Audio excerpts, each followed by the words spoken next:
todas e a todos, bem-vindos e bem-vindas ao 8º podcast de Igualdade de Género em Números. A igualdade entre mulheres e homens é um princípio fundamental da Constituição da República Portuguesa. Significa igualdade de direitos, de liberdades, de oportunidades, de escolhas, de participação, de reconhecimento e de valorização de umas e de outros em todos os domínios da sociedade.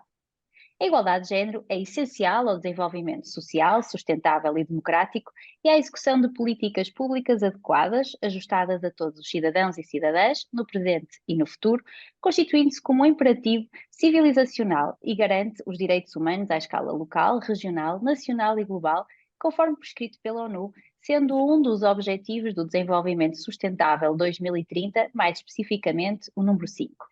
A Comissão para a Cidadania e a Igualdade de Género tem compilado indicadores estatísticos sobre vários temas na publicação Igualdade de Género em Portugal, Boletim Estatístico, que ainda evidenciam as assimetrias existentes entre homens e mulheres em Portugal.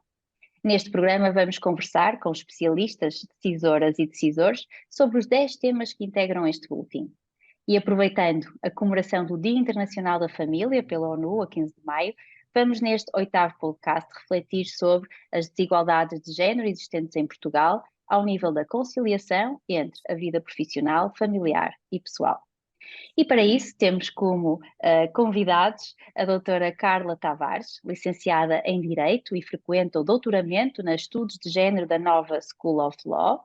Entre 2015 e 2019 foi deputada à Assembleia da República, teve a seu cargo os dossiês da parentalidade, conciliação e igualdade, tendo integrado o grupo de trabalho da parentalidade e igualdade de género. Atualmente é presidente da Comissão para a Igualdade no Trabalho e no Emprego, mecanismo nacional que persegue a igualdade e não discriminação entre mulheres e homens no trabalho, no emprego e na formação profissional. E temos também o Dr. Luís Miguel Ribeiro, licenciado em Gestão Financeira e Fiscal, com mestrado em Gestão e Negócios. Iniciou a sua vida profissional em 1993, ocupando funções na área da gestão financeira e recursos humanos. Foi professor nas áreas de Economia e Gestão e é o atual presidente da Associação Empresarial de Portugal. Muito obrigada a ambos por terem aceitado este convite e por estarem aqui hoje presentes comigo. Muito obrigada. Um aspecto essencial da conciliação entre a vida profissional, pessoal e familiar é a partilha de responsabilidades familiares entre mulheres e homens, nomeadamente valorizando de igual modo a maternidade e a paternidade. Contudo, o acompanhamento familiar ainda é predominantemente assegurado pelas mulheres, embora se assista a uma tendência de aumento de proporção de homens a gozarem e partilharem licenças parentais. Em 2021, por cada 100 crianças nascidas, cerca de 46 homens partilharam a licença parental de 120, 150 dias com as mães. Este valor mais do que duplicou nos últimos anos, após a introdução da Lei 142 de 1999, que reconhecia que o trabalho de cuidado com descendentes não era exclusivo das mulheres e criava incentivos à partilha das licenças entre pais e mães. No entanto, 24 anos depois, ainda nem se atingiu os 50% de homens a partilharem a licença. E a primeira pergunta que lanço para esta conversa é: o que é que ainda está a faltar, seja no setor público, seja no setor privado? Não sei quem é que quer dar aqui o pontapé de saída nesta conversa. Vamos dar a prioridade às senhoras, e acho que a Carla pode. Bem, antes de mais, importa referir que Portugal, em termos legislativos, está bastante avançado no que se refere às políticas que promovem a partilha destas responsabilidades parentais, tendo sido, inclusive, um país pioneiro, quando em 2009 estabeleceu esta possibilidade de partilha e, como disse a Ana bem, na altura e em 2009 apenas cerca de 10% dos pais é que partilhavam essa licença com as mães. E realmente, 10 anos envolvidos, praticamente se quadruplicou o número de pais, quase que quintuplicou o número de pais que partilham essa licença, mas na verdade nem sequer metade é. E essa é que é a dolorosa realidade. Realidade, E que apesar de nós olharmos para os números e parecermos que a evolução é bastante significativa, e não é manifestamente suficiente, ainda representa apenas metade dos pais que na sua totalidade poderiam exercer este direito à partilha. E no fundo aquilo que falta fazer e estando a nossa legislação tão adequada e dando atualmente resposta, e agora reforçada com a agenda de trabalho, digo, no que se refere a estas respostas, falta mesmo a alteração das mentalidades, daquilo e da forma como a sociedade encara os papéis que mulheres e homens, os diferentes papéis que mulheres e homens desempenham na sociedade, continuando a atribuir à mulher o papel de cuidadora e ao homem o papel de provedor do sustento da casa. Quando todas e todos nós sabemos que hoje em dia já não é assim, as mulheres estão presentes de forma bastante expressiva no mercado de trabalho. Aliás, Portugal é um dos países da Europa com mais mulheres presentes no mercado de trabalho. A mão de obra das mulheres é precisa às nossas empresas, e o Dr. Luís Ribeiro poderá confirmar isso mesmo. Ainda esta semana eu recebi uma newsletter da AIP a dizer precisamente isso. Nós temos um problema de mão de obra em Portugal, as empresas de uma forma geral têm-se queixado de falta de mão de obra, e a mão de obra feminina é uma mão de obra que não é dispensável, e por isso mesmo tem que haver aqui um equilíbrio também do ponto de vista da sociedade, e perceber que as mulheres hoje em dia já não têm só o papel de cuidadoras, estão presentes no mercado de trabalho na mesma proporção que os homens, e por isso também é necessário que dentro de casa esses papéis também possam estar equilibrados, e este ainda é o passo que falta dar. O que é que tem a dizer, Dr. Luís? Eu tenho a dizer o seguinte, concordar naturalmente com o que foi dito. Eu acho que há aqui 4 fatores que são fatores que levam a que os números ainda sejam o que são, embora temos de ser muito realistas e dizer que a evolução tem sido significativa, no que não significa que estejamos já no nível que devemos estar, mas tem havido uma grande evolução nesse sentido. E depois também temos aqui que separar aquilo que é a realidade de Portugal e da Europa daquilo que é a realidade de outros continentes e de outras realidades de países com mais baixos níveis de cultura, educação, rendimento, etc. E por isso eu começaria por dizer que esta evolução é lenta porque isto tem 4 fatores fundamentais que levam a que esta alteração não seja com a celeridade e hoje nos estejamos no patamar que gostaríamos de estar. A primeira é a tradição. É uma tradição que existia de serem as mulheres, as senhoras que ficavam em casa, que cuidavam dos filhos, que cuidavam da casa, etc, etc. E esta tradição vai mudando, mas estas coisas demoram o seu tempo. Até porque se nós formos a algumas aldeias hoje do interior do país, se formos a ver pessoas com idades mais avançadas, etc., ainda sentimos, percebemos e conseguimos ver esta realidade que ainda está enraizada nestas pessoas. Pois é uma questão de educação. O país tem feito uma evolução muito grande ao nível do nível educacional, passo o pleonasmo, ao nível educacional. Hoje temos pessoas cada vez com maior nível educacional, o que permite que as pessoas, e neste caso as mulheres, vão também se emancipando nesta sua capacidade, na sua preparação para o mercado de trabalho e da forma de interpretarem e viverem em sociedade e a forma como se sentem muito mais, com direitos muito mais iguais, pelo facto também de ter um nível educacional. Aliás, eu diria que hoje, se calhar começamos a ter mais mulheres licenciadas do que homens e por isso esta situação tem uma evolução. Pois, temos mesmo. Até muito mais rápida do que noutras situações, e é por aqui que se resolve grande parte do problema, é pelo aumento do nível educacional. Depois há a questão cultural, e aí temos realidades muito diferentes em países diferentes, sendo certo que Portugal e a Europa, acho que a este nível têm vindo a fazer um ajuste e estão com uma evolução no sentido certo e muito mais rápido que muitos outros países. E depois temos ainda a questão da religião, que, como sabemos, em muitos países é um condicionante forte para aquilo que é o papel da mulher e a questão da igualdade.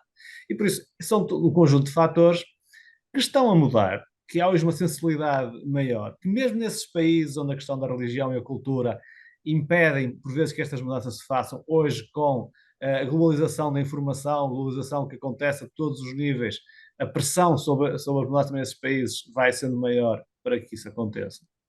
Mas eu diria que em Portugal nós não estamos é num patamar que gostaríamos, mas temos vindo a fazer uma grande evolução e acho que hoje dizer que há uma grande desigualdade não será propriamente verdade. Dizer que há uma igualdade também não será completamente verdade, mas que estamos a caminhar para essa igualdade e que há aqui ainda alguns degraus que é preciso subir, algumas barreiras que é preciso ultrapassar para que essa igualdade aconteça na totalidade.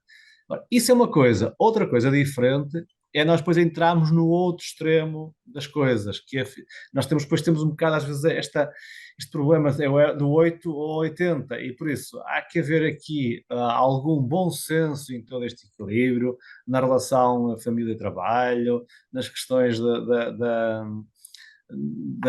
do gozo dos direitos que as pessoas têm, etc. Porque aqui a relação e o trabalho e aquilo que é o compromisso e o contrato que existe entre empregadores e empregados, digamos assim, desta forma simples, tem de ser uma relação sobretudo de compromisso com um objetivo e um foco comum que é os resultados da empresa onde estão.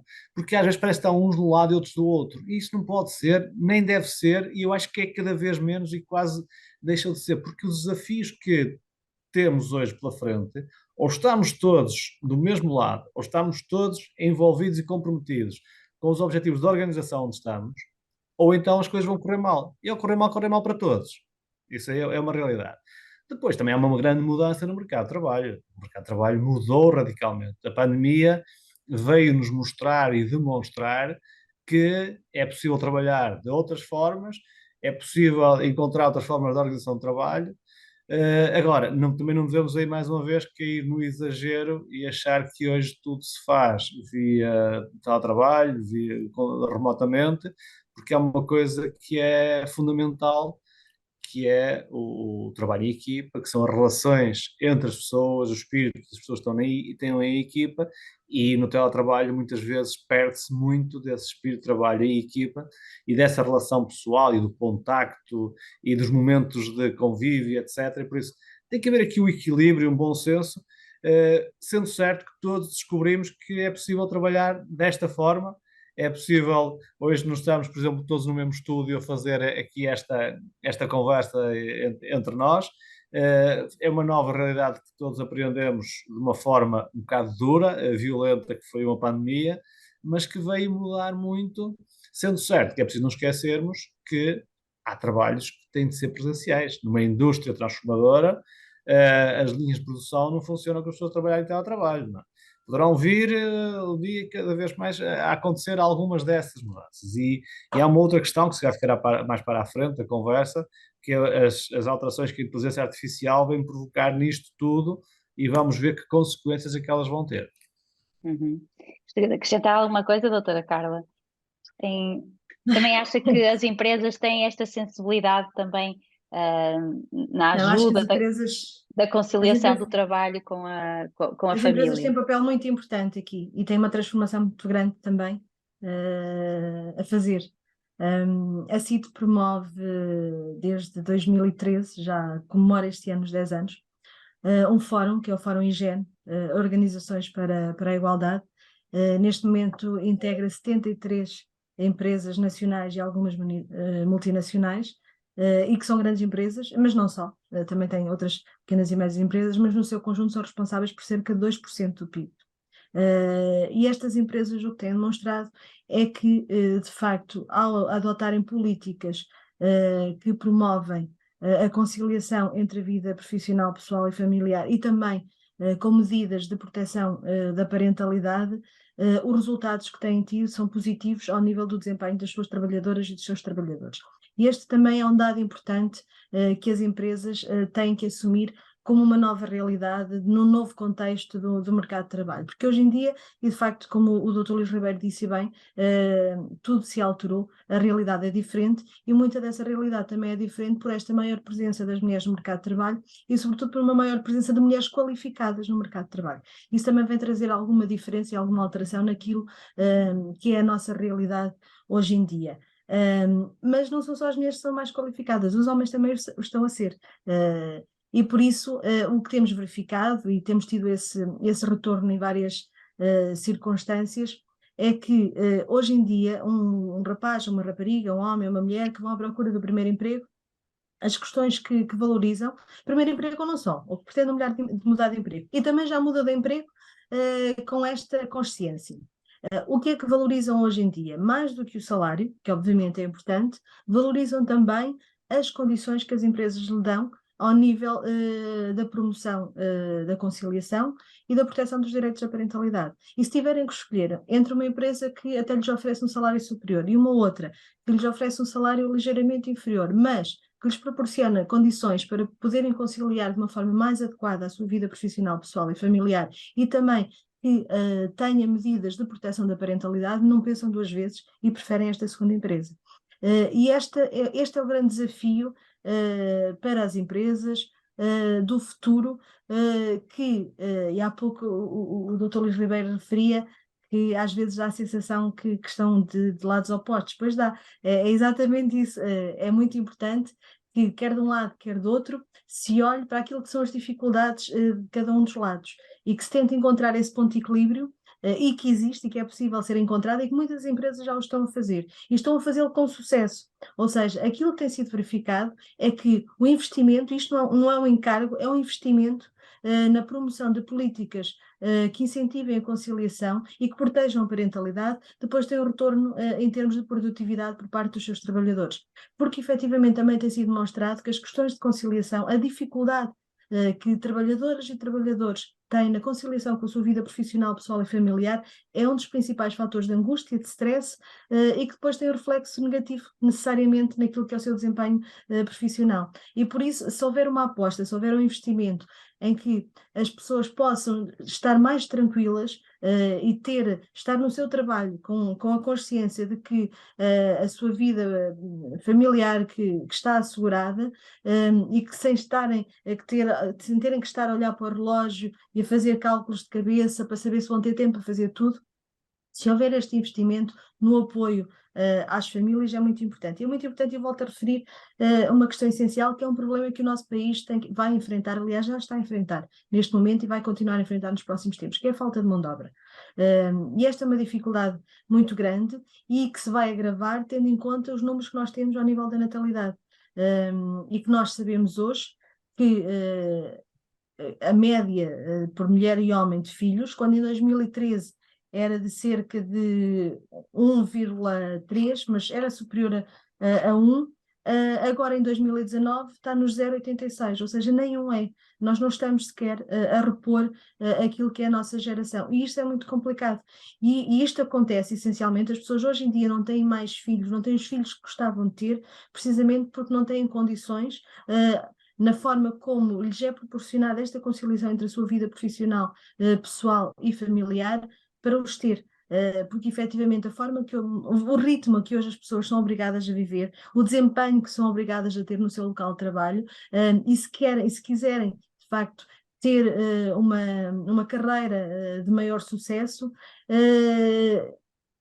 é muito evidente que o facto de ter uma família acaba sempre por por criar condicionar. alguns, assim, acaba por condicionar e criar alguns impedimentos, e sobretudo às mulheres. E por isso é que os números de mulheres que não têm filhos ou que têm apenas um filho se têm agravado nos últimos anos. E nós, em 2013, por exemplo, a percentagem de mulheres entre os 18 e os 49 anos que não tinham filhos era 35,3%. Em 2019 este número já era de 42,2%. E a tendência será, se não houver uma alteração na forma como nós lidamos com as famílias com filhos, na forma como as entidades empregadoras, as empresas, o trabalho lida com as famílias com filhos, estes números vão agravar-se e isto vai ter repercussões muito graves para a nossa sociedade no futuro, e é a hora de nós começarmos a olhar para isso com outros olhos. Até porque falamos do trabalho, não é? E depois falamos do trabalho não remunerado, que continua, segundo o inquérito à fecundidade desenvolvido pelo Instituto Nacional de Estatística em 2019, continua a recair, se não na sua totalidade, sobre as mulheres. Portanto, estamos a falar de tarefas no trabalho do dia a dia e depois as tarefas que têm que desenvolver em casa com a família e não só. O que é que gostariam de comentar sobre este facto? de que forma é que se podem alterar estes dados, se é que alguma vez serão alterados? Se me permitem, então, aquilo que o Dr. Carlos Tavares referiu é, é tudo verdade, mas eu acho que há aqui uma parte que é preciso também nós termos em conta. É verdade que hoje, quando se procura o mercado de trabalho, que as pessoas valorizam outras coisas para além do salário. Mas também é verdade e por isso que o compromisso e esta relação, família, trabalho, etc., que não querem que seja um compromisso tão forte com a empresa e querem repartir esse compromisso com a empresa e com a família. É preciso nós não esquecermos que as empresas vivem hoje num desafio global, competem com empresas de todo o mundo e que elas próprias e os empresários têm também uma pressão sobre eles para que as empresas possam ser competitivas, para que depois possam pagar os seus salários, manter os seus empregos, etc, etc. E por isso é que estas questões, eu percebendo e estando de acordo com a questão da valorização e do papel da família e do tempo para a família e das pessoas terem tempo para elas próprias, não nos podemos esquecer que no local onde estamos a trabalhar, essas empresas ou as organizações têm elas próprias desafios que não se compadecem, muitas vezes, com esta falta de compromisso ou menos compromisso com as empresas. O que é que eu quero dizer com isto? Uh, a competitividade das empresas é a nível global, das organizações é a nível global. Nós competimos com países onde os direitos sociais, os direitos ambientais, as questões da sustentabilidade, das questões ambientais não são tidas minimamente em conta. E nós temos de competir com esses países. E por isso, para competirmos com esses países, nós temos que ter as pessoas no local de trabalho felizes, com o seu foco no trabalho, mas com compromisso com o trabalho. Porque se assim não for, nós perdemos competitividade e depois não conseguimos resolver um problema que eu acho que tem a ver com aquilo que falavam do aumento da idade em que as pessoas têm filhos, com o aumento da idade em que as pessoas constituem a sua família, com todo um conjunto de questões que têm a ver com a questão também da remuneração. Mas as remunerações não é uma coisa que se faça ou que se decrete ou que se defina porque sim, porque há vontade. É uma coisa que tem de resultar do desempenho da empresa, tem de resultar da capacidade da empresa gerar valor acrescentado para poder remunerar melhor as pessoas que estão na empresa. É claro que esta escassez de mão de obra está a ajudar a equilibrar e a evoluir e que as remunerações hoje sejam já de valores mais dignos, mas ainda há caminho a fazer. Ainda há caminho a fazer. E é isso que dá muitas vezes os nossos jovens a emigrarem, é isso que leva muitas vezes a decisões como aquelas que o Dr. Carlos Tavares referiu, mas também é preciso não esquecer uma coisa, eu tenho essa experiência, tenho passado por essa experiência nos últimos anos aqui na ETA. Os mais jovens hoje também trocam de emprego só porque querem ter uma experiência diferente, só porque há um desafio que acham piada, só porque há uma coisa porque entramos, admitimos pessoas que depois dizem, olha, eu vou-me embora, mas quais são as razões? São as condições, é a remuneração? Não, não, é que fizeram um desafio que eu achei interessante e eu vou para outro desafio, ou vão para outro país, ou vão para outro... E isto para as instituições, para as organizações, para as empresas, é muito complicado gerir isto, porque há compromissos assumidos, há carteiras de encomendas que é preciso cumprir, há programas ou projetos que é preciso executar, etc. E por isso, o desafio aqui, não posso estar só do lado dos colaboradores, dos funcionários, das empresas, tem de estar nesta relação de compromisso. Por isso é que eu utilizei esta palavra de compromisso, porque não pode ser só exigir-se do empresário que possa dar tempo para as pessoas terem tempo para a família, que pague melhores salários, que tenha melhores condições para as pessoas estarem felizes no local de trabalho, tudo isso está certo. Agora, isto tem de ter um retorno, e isto não acontece por acaso, tem de acontecer pelo bom desempenho que os colaboradores têm na empresa, pelo bom desempenho da empresa, pelos bons resultados da empresa, que permitem depois que isto aconteça. Eu acho que é este equilíbrio e é esta relação que nós temos de ter e não podemos, porque quando eu tenho colegas que me contam aqui, quando fazem entrevistas de emprego, a primeira questão que lhe colocam é: mas se eu vou ter, qual é o tempo que eu tenho para mim? E qual é as condições que eu tenho para poder fazer as minhas atividades diárias que eu quero fazer, ou para fazer tudo isso está certo. Agora, isso é logo a prioridade para a pessoa aceitar o emprego? Ou devia ser o desafio profissional e que depois lhe permita ter estas condições? Eu acho que aqui é que nós temos de ter cuidado para não invertermos as prioridades, sendo certo que uma coisa e outra devem acontecer, mas quando alguém quer contratar alguém para uma determinada função na empresa, para que essa pessoa seja um bom profissional e traga valor acrescentado para a empresa, para depois a empresa lhe poder retribuir isso via remunerações e via condições de trabalho, apresentar essa condição quase como uma das condições principais, parece-me que estamos aqui a entrar também num caminho que é um bocadinho difícil depois de gerir, que é, por um lado, isso, e por outro lado, as pessoas acharem que não têm compromisso com a empresa e amanhã aparece um desafio interessante entre os profissionais e vão embora. E esquecem-se que a empresa tem compromissos que tem de cumprir e que isso lhe pode causar muitos prejuízos.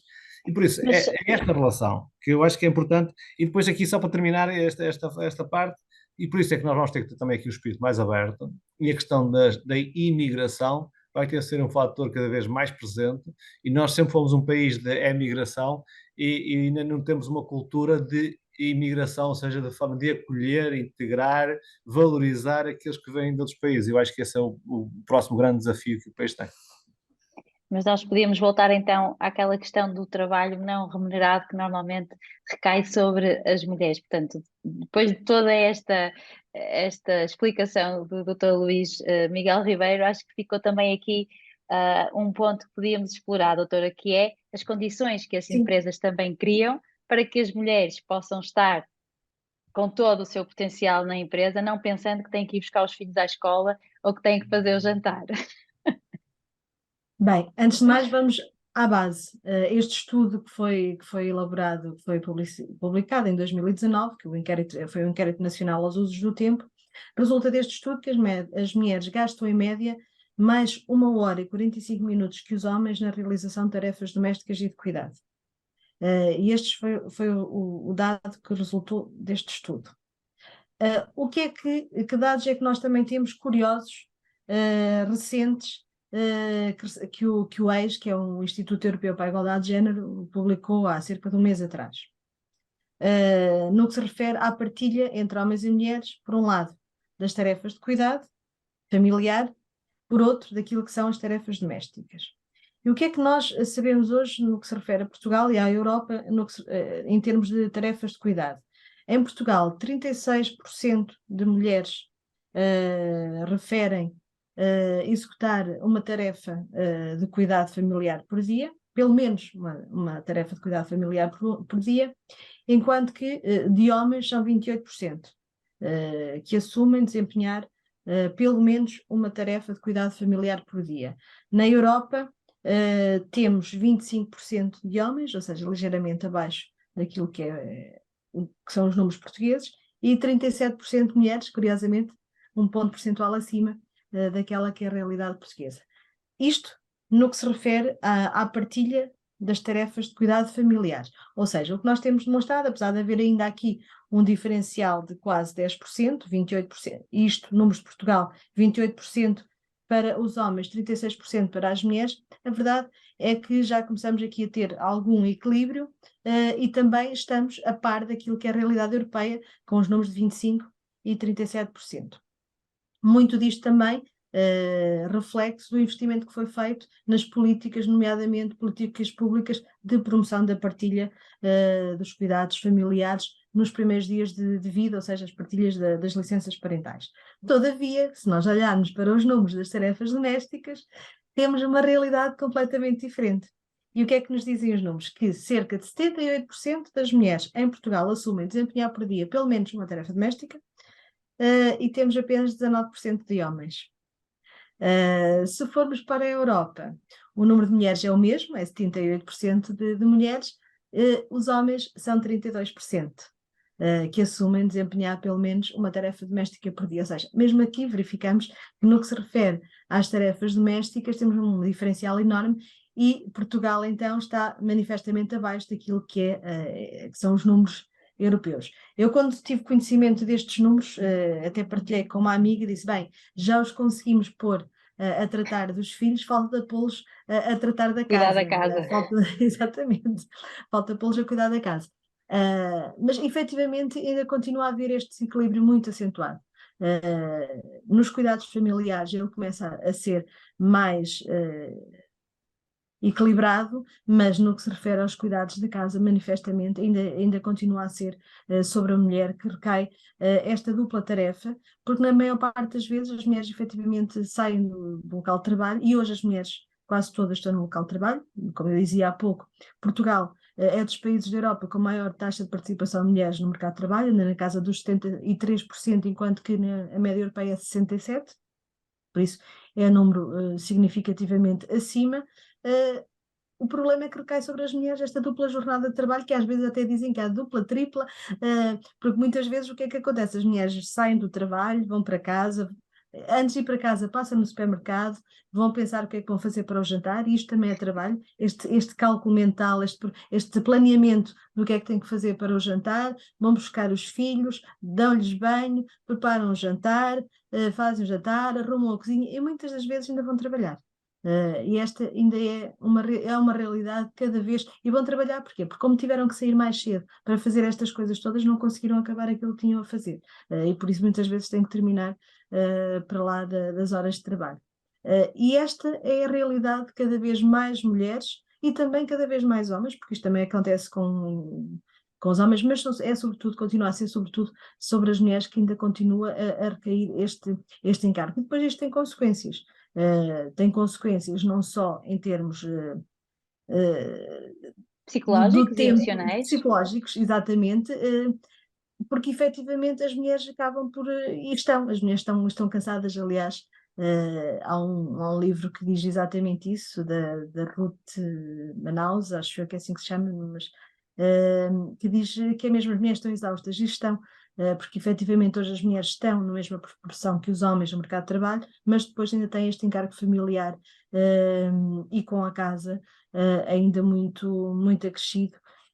E este estudo foi muito importante porque nos permitiu ter essa visibilidade e perceber que de facto há aqui um desequilíbrio muito grande, sendo que depois este estudo também levanta uma outra questão, e que é uma questão que vem a ser discutida já desde pelo menos o início do século passado, que é a questão da não valorização deste trabalho, que é trabalho não remunerado. Há várias correntes que defendem que este trabalho, ainda que não seja, pode não ser pago, mas deve ser contabilizado para efeitos de contagem do PIB. Aliás, há uma teoria e há várias economistas mulheres que têm sempre defendido esta perspectiva, que este trabalho não remunerado, essencialmente desempenhado pelas mulheres, deve ser quantificado e deve ser levado em conta para o cálculo do PIB. E, aliás, nós durante a pandemia tivemos esta realidade muito evidente. Todo este trabalho foi assegurado pelas mulheres nas casas, a assegurar o apoio ao estudo dos filhos, a assegurar um conjunto de tarefas que tinham que ser asseguradas, e todo este trabalho, que é desempenhado todos os dias, não tem depois uma repercussão económica, não se reflete nos números da riqueza do nosso país, e é trabalho que efetivamente contribui também para a formação da riqueza de um país. Muito bem, existe então este desejo também das mulheres poderem investir nas suas carreiras, mas curiosamente, e de acordo com o mesmo inquérito, a maioria das mulheres e de todos os grupos etários consideraram que a opção ideal para conciliar o trabalho com a vida familiar seria o pai trabalhar a tempo inteiro, fora de casa, e elas trabalhavam fora de casa apenas a tempo parcial. Por sua vez, para os homens, estas também seriam as melhores soluções para conciliar o trabalho com a vida familiar. O que é que vocês têm a dizer sobre isso? Qual é a vossa opinião?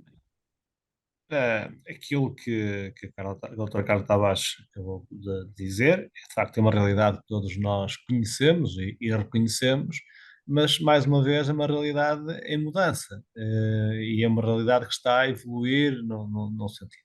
É um caminho que tem de ser feito, e naturalmente que é importante conseguirmos encontrar soluções que permitam que a mulher tenha mais tempo disponível e que possa ser compensada por essas tarefas que eu diria que recaem muitas vezes sobre as mulheres porque vocês têm mais competências específicas do que os homens e acabam Lá por está. não, É um erro. isto O é um meu facto, marido cozinha melhor que eu. foi uma brincadeira. Foi uma brincadeira. Eu, por acaso, não posso dizer o mesmo, por isso, mas que gosto de inventar, gosto, mas é só por brincadeira. Mas eu digo, é um caminho que está a ser feito, é um caminho que tem vindo a evoluir no sentido de cada vez haver maior equilíbrio, que não me chocava nada que, em termos de horário de trabalho, as mulheres tivessem menos horas de trabalho que os homens, com o chamado horário completo de trabalho, que fosse com menos horas. Em média, nós temos 8 horas diárias ou 7 horas, dependendo das profissões e atividades. Se houver menos horas, houver mais liberdade e mais espaço para isso, acho que poderia ser uma questão que poderia ser colocada, sendo certo que nós temos que ter consciência que isso depois tem repercussões naquilo que é a atividade das empresas. Há empresa que existia uma empresa em que eram só senhoras praticamente a trabalhar, na indústria têxtil, por exemplo. Agora imaginem o que é chegar a uma empresa dessas e as senhoras trabalharem todas elas menos 2 horas por dia. Isso ia ter um impacto enorme, porque mesmo que a empresa quisesse compensar com contratação de mais pessoas, hoje o mercado de trabalho não as tem. E por isso, isto é um desafio que é complexo, é um caminho que está a ser feito, é um caminho que vai continuar a ser feito, mas é um caminho exigente porque a competitividade das empresas, volto a repetir isto, não se compadece muitas vezes com estas questões e estes direitos sociais, que eu continuo a dizer, em Portugal e na Europa são muito melhores do que em muitas outras partes do mundo, e temos de ter consciência disto quando fazemos esta comparação.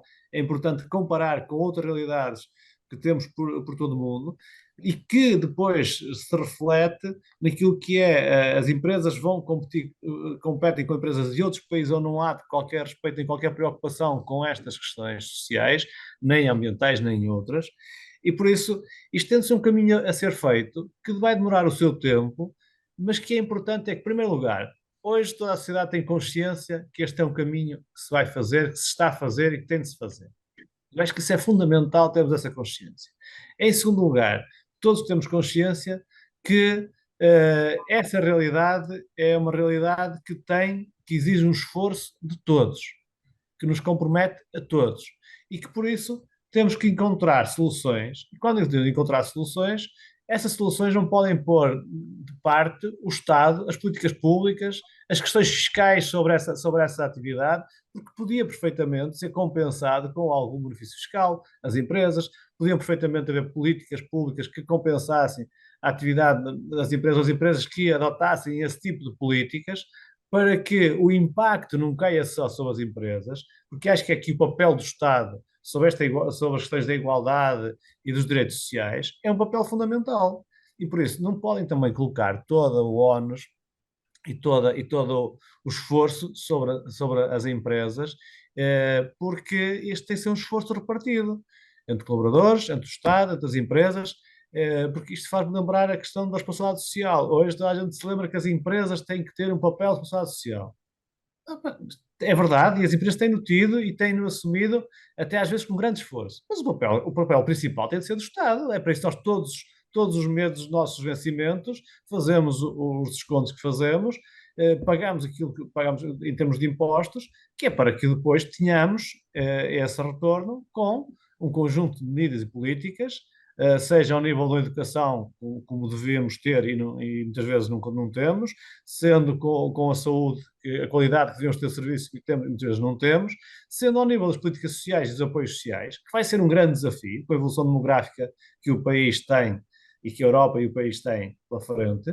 Este equilíbrio vai ser um equilíbrio cada vez mais desafiante e por isso é preciso também termos aqui, da parte do setor público, da parte do Estado, que se dê o exemplo. Não é só fazer políticas e leis para os outros. As empresas não podem contratar em termos de prestações de serviço ou em termos de outro tipo de contrato, mas o Estado faz isso em imensos sítios que todos nós sabemos. E por isso, as leis e as políticas são para os outros, são para as empresas. A responsabilidade social é para as empresas. Tudo isto é para as empresas. Então, onde é que está o papel do Estado para aquilo que nós todos os meses contamos uma parte significativa do nosso ordenado? E por isso, Muito bem. esses são Não, o desculpe compromisso que eu interrompê-lo. falava. Não, esteja perfeito à vontade, já terminei, já disse tudo aquilo que eu gostaria de dizer. Muito Eu só obrigado. queria voltar aqui à questão, àquela questão inicial em que efetivamente são as mulheres que acabam por se anular, não é? Dando prioridade ao É tempo a culpa, parcial. é a culpa. Há uma explicação para isso e que tem sido estudado.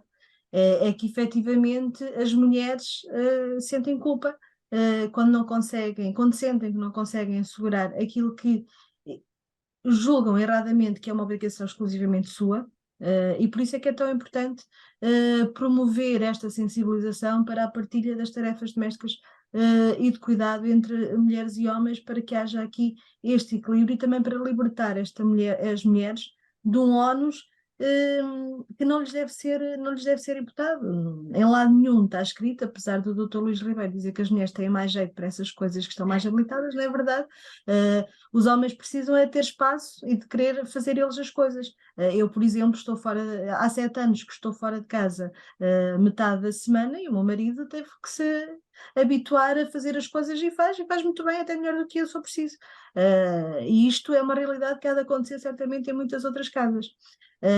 E não é por acaso também que em Portugal, e apesar dessas respostas e das mulheres referirem essa possibilidade de poderem trabalhar a tempo parcial, Portugal é dos países da Europa, se não o país da Europa, com menos taxa de mulheres a trabalhar a tempo parcial.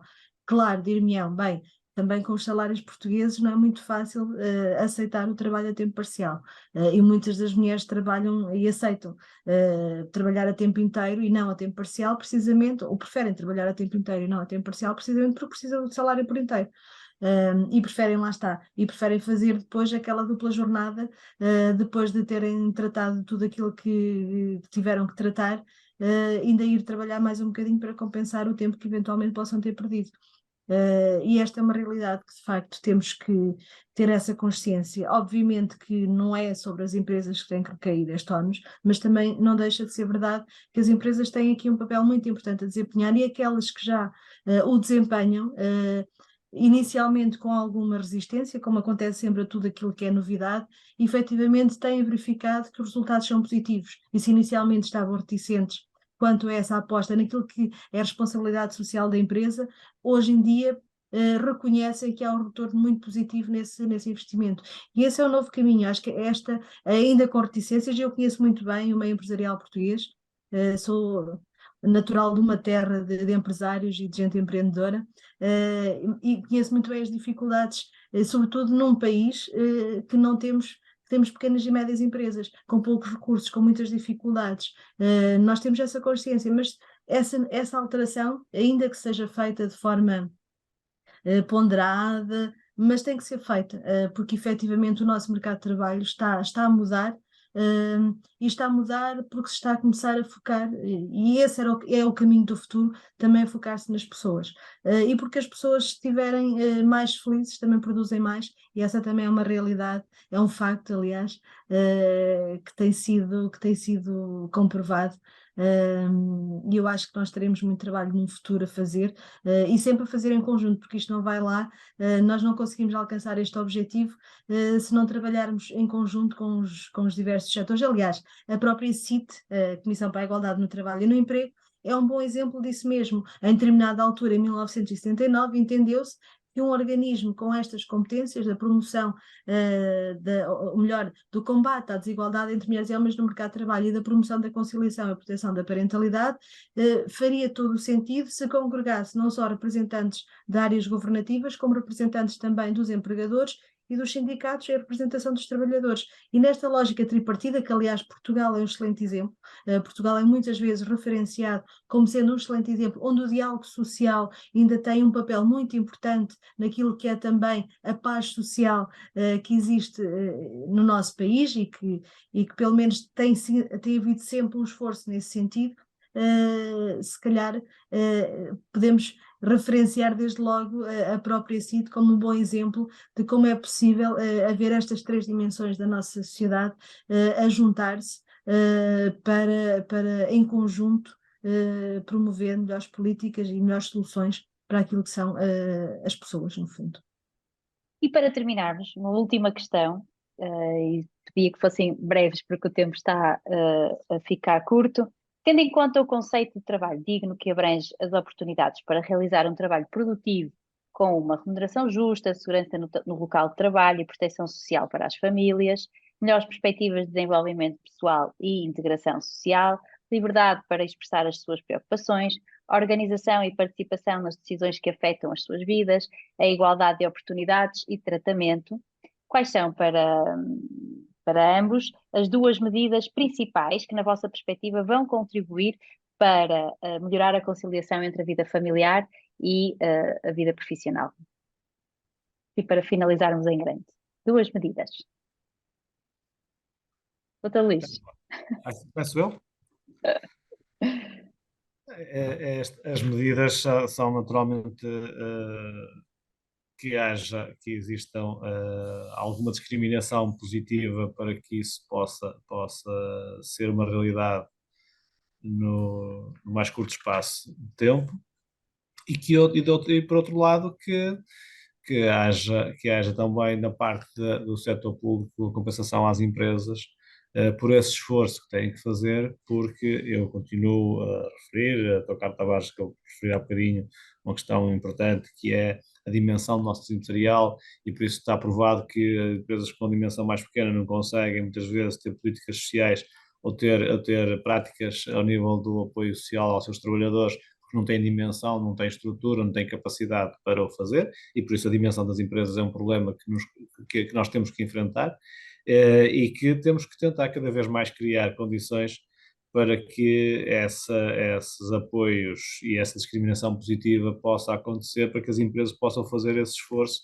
nessa conciliação e, naturalmente, ao nível das remunerações, porque tudo é muito importante, mas se nós não tivermos condições que nos permitam ter um nível remuneratório adequado, tudo o resto é muito mais difícil de pôr em prática. E, mais uma vez, isto tem de ser um esforço conjunto e uma atitude de compromisso entre todos, para que este caminho de evolução que temos vindo a fazer e que temos de continuar a fazer seja cada vez mais uma realidade que nos orgulhe a todos, e que Portugal continue a ter o bom desempenho comparativo que tem tido com o resto dos países da Europa e com o resto do mundo. Muito bem, muito obrigada. Bem, agora eu então, antes de mais, só fazer uma referência ao facto de um dos objetivos da Agenda do Trabalho Digno é precisamente por ser a transposição da Diretiva Europeia da conciliação entre a vida profissional, pessoal e familiar. Esse é um dos objetivos, não é só esse, mas também o faz. E por isso, e no âmbito desta transposição, eu vou sinalizar duas medidas, até porque tem mais impacto naquilo que é a missão da CIT, que é, primeiro, o reforço que foi feito à partilha, aos incentivos à partilha das licenças parentais entre pais e mães, parece muito importante, nomeadamente o reforço do apoio e a possibilidade de haver a licença parcial, em que pai e mãe possam partilhar, um ficar de manhã, outro ficar de tarde. Parece-me que é uma medida muito interessante e que vai trazer um impacto muito positivo, não só naquilo que é a possibilidade da mulher regressar de uma forma mais fácil ao mercado de trabalho, partilhando o tempo de licença com o pai, mas esta medida também permite prolongar o tempo que a criança está no seio familiar e antes de ir para a creche, o que é benéfico também para a criança. Nós, às vezes, quando falamos do alargamento das licenças parentais, focamos muito na questão da parentalidade, mas a parentalidade também é importante no que se refere ao reflexo na criança, e esse impacto também é muito, muito positivo e muito importante. E, por outro lado, também o apoio, a proteção que agora passará a ser dada aos cuidadores, aos trabalhadores cuidadores, também são medidas que resultam da transposição da diretiva, em que, à semelhança daquilo que já acontecia com a parentalidade, com os pais e com as mães, todas e todos os trabalhadores cuidadores poderão passar a ter a mesma proteção ao nível do despedimento, vão ter proteção do despedimento, e também a possibilidade de trabalho a tempo parcial ou com horário flexível, como já acontecia com a parentalidade. E parece-me que estas duas medidas serão as mais as mais importantes e que vão, de certa forma, ter mais impacto naquilo que é a vida das pessoas trabalhadoras. Muito bem, não sei se querem só acrescentar aqui mais alguma coisa, fazer algum agradecimento para terminarmos. Eu queria agradecer antes de mais à SIC, agradecer o convite para participar deste podcast, que é muito interessante e, sobretudo, é interessante não só pelo resultado, mas porque também vem dar visibilidade a um outro trabalho muito importante e muito útil, que é o boletim estatístico, que efetivamente nos permite ter acesso a dados que são muito importantes, e os números são importantes porque nos fazem apreender a realidade e às vezes ter noção da sua dimensão. E por isso agradecer por um lado à CIT o convite e felicitar não só pela iniciativa do podcast, mas também pela iniciativa deste importante trabalho que é o relatório, que é o boletim estatístico.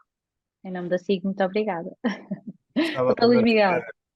agradecer o convite e dizer que, de facto, estes temas também se resolvem discutindo, colocando-os na agenda, falando sobre eles, tendo consciência que isto é um caminho que tem de se fazer, que se está a fazer e que todos nós temos de dar o nosso contributo para que aquilo que ambicionamos e para a realidade que queremos ter de igualdade, de facto, real, objetiva, entre homens e mulheres, que seja cada vez mais o caminho que nós todos ambicionamos e que cada um de nós contribua para isso. Isso não é um problema dos outros, não são os outros que vão resolver, é cada um de nós que tem de dar o seu contributo e do contributo de todos, naturalmente, construiremos essa sociedade mais equilibrada que todos ambicionamos e estou certo que isso vai acontecer. Não, às vezes não com a celeridade que gostaríamos, mas estamos no caminho certo e acho que Portugal tem muitos problemas para resolver. Este certamente é um deles, mas não é o maior problema que nós temos para resolver. Temos outros mais desafiantes, mais prementes, sendo certo que este é claramente um que nós temos de estar atentos e temos de continuar a fazer a evolução. As novas gerações têm já uma postura e uma forma muito diferente de olhar estes temas de criar estes equilíbrios, e nós sabemos isso, temos consciência disso. Há aqui números de indicadores que são ainda muito marcados por gerações que têm hoje 70, 80 anos, 60 e tal, 70, 80 anos, que ainda há aqui essa marca cultural, essa marca de tradição, etc. Mas isto é uma mudança que está a acontecer e que não tenho dúvidas nenhumas que vai continuar a acontecer, porque basta vermos a mentalidade das novas gerações para percebermos que que o futuro será cada vez mais um futuro de igualdade entre todos e que as questões sociais são cada vez mais sensíveis e estão cada vez mais na agenda do dia, porque no fundo as pessoas, como já foi dito, as pessoas são, eu costumo dizer nas empresas, as pessoas são o principal ativo, são o principal valor que as empresas têm. E por isso temos que criar condições para que as pessoas se sintam bem onde estão, para que de facto sejam esse valor acrescentado para as empresas. Muito obrigada mais uma vez. Foi uma conversa muito interessante e espero também que todos aqueles que nos ouviram pudessem também usufruir de todas estas vossas partilhas. Neste programa abordamos as questões ligadas às desigualdades de género que ainda se verificam na área da conciliação entre a vida profissional, familiar e pessoal, e de como as dificuldades de conciliação entre elas decorrem em grande parte da persistência dos estereótipos de género na sociedade, reproduzidas pelas instituições e pelas próprias pessoas, através de comportamentos e atitudes que obedecem à divisão das pessoas de acordo com a associação de características típicas em função do género. Olhamos o presente e perspectivamos o futuro, sem perder a esperança de um Portugal melhor e mais conciliado. No próximo episódio, vamos abordar a igualdade de género na área LGBTI. Conto consigo. Até lá.